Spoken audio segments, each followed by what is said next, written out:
we're going to read How the Grinch Stole Christmas.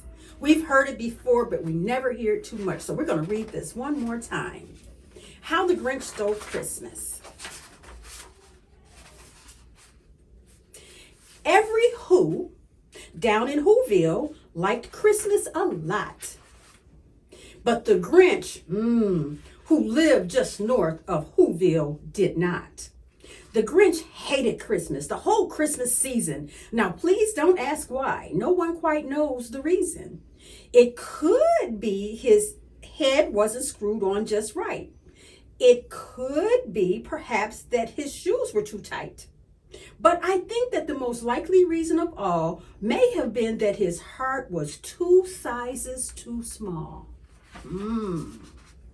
But whatever the reason, his heart or his shoes, he stood there on Christmas Eve, hating the Whos, staring down from his cave with a sour, grinchy frown at the warm, lighted windows below in their town.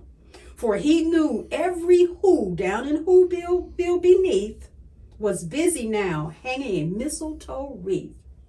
And they're hanging their stockings, he snarled with a sneer. Tomorrow is Christmas. It's practically here. Then he growled with his Grinch fingers nervously drumming. I must find some way to stop Christmas from coming. For tomorrow, he knew.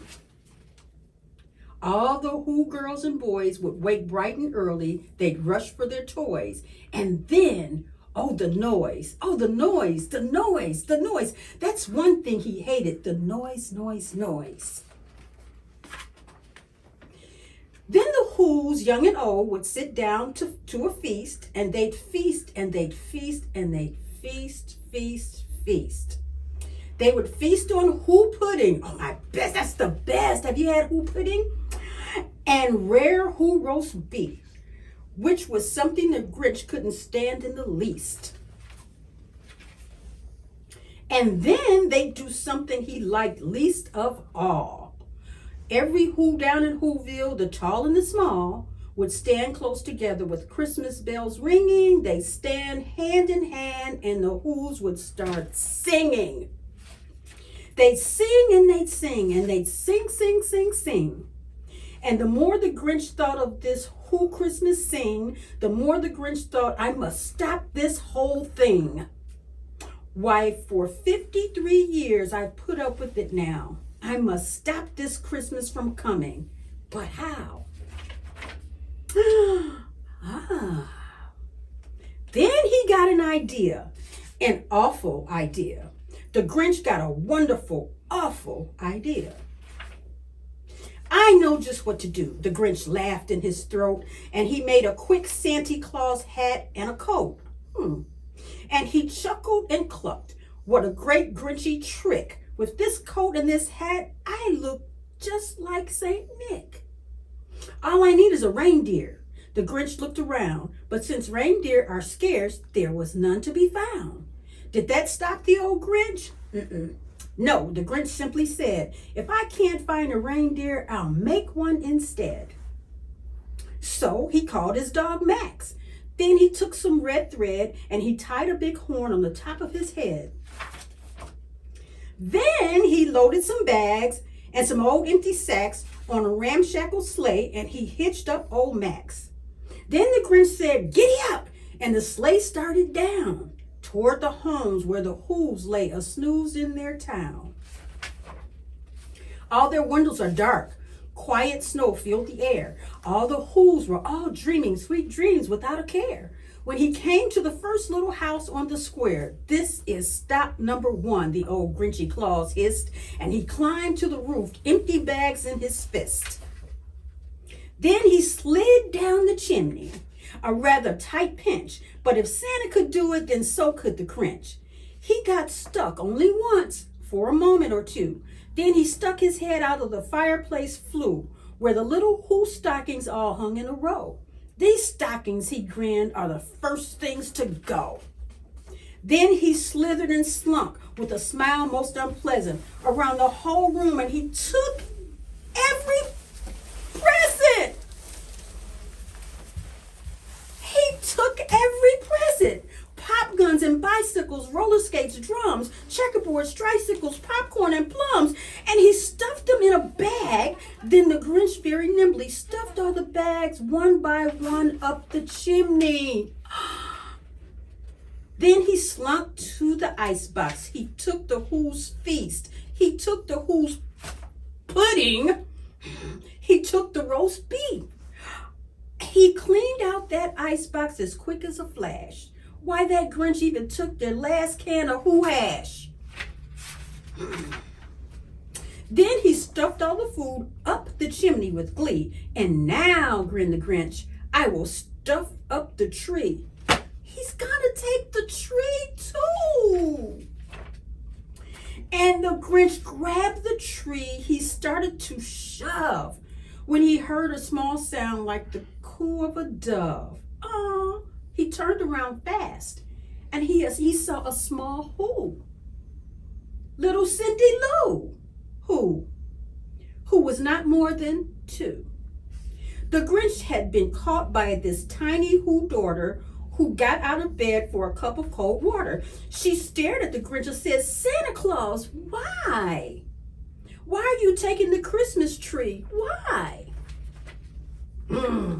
But you know, that old Grinch was so smart and so slick, he thought up a lie and he thought of it quick. Why, my sweet little tot, the fake Santa Claus lied. There's a light on this tree that won't light on one side. So I'm taking it home to my workshop, my dear. I'll fix it up there and then I'll bring it back here. And his fib fooled the child. Then he patted her head and he got her a drink and he sent her to bed. And when Cindy Lou Who went to bed with her cup, he went to the chimney and stuffed the tree up. He's so mean. Then the last thing he took was the log from the fire. Then he went up the chimney himself, the old liar. On their walls he left nothing but hooks and some wire. And the one speck of food that he left in the house was a crumb that was even too small for a mouse. Wow.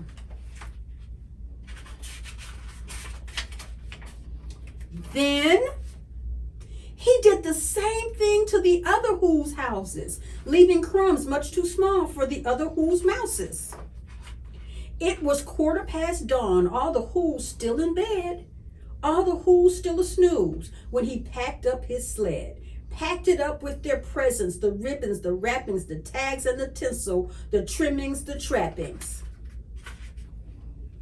3,000 feet up the side of Mount Crumpet, he rode with his load to the tip top to dump it. Pooh-pooh to the Who's, he was Grinchiously humming. They're finding out now that no Christmas is coming. They're just waking up. I know just what they'll do. Their mouths will hang open a minute or two. Then the Who's down in Whoville will all cry, boo-hoo-hoo. That's a noise, grinned the Grinch, that I simply must hear. So he paused, and the Grinch put his hand to his ear, and he did hear a sound rising over the snow. It started in low. Then it started to grow. But the sound wasn't sad. Why, this sounded merry. It couldn't be so. But it was merry, very. He started down at Whoville. The Grinch popped his eyes. Then he shook. What he saw was a shocking surprise.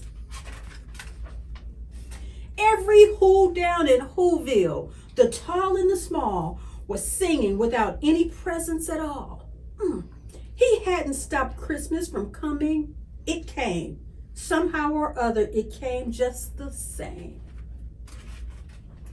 And the Grinch, with his Grinch feet ice cold in the snow, stood puzzling.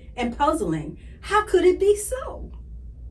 It came without ribbons. It came without tags. It came without packages, boxes, or bags. And he puzzled 3 hours till his puzzler was sore. Then the Grinch thought of something he hadn't before. Maybe Christmas, he thought, doesn't come from a store. Maybe Christmas, perhaps, means a little bit more. I think so. And what happened then? Well, in Whoville, they say that the Grinch's small heart grew 3 sizes that day. And the minute his heart didn't feel quite so tight, he whizzed with his load through the bright morning light, and he brought back the toys and the food for the feast. And he himself, the Grinch, carved the roast beef. Christmas is not from a store. Everyone, enjoy your Christmas, enjoy your family, and remember, it's about love, love, love, love. See you next time.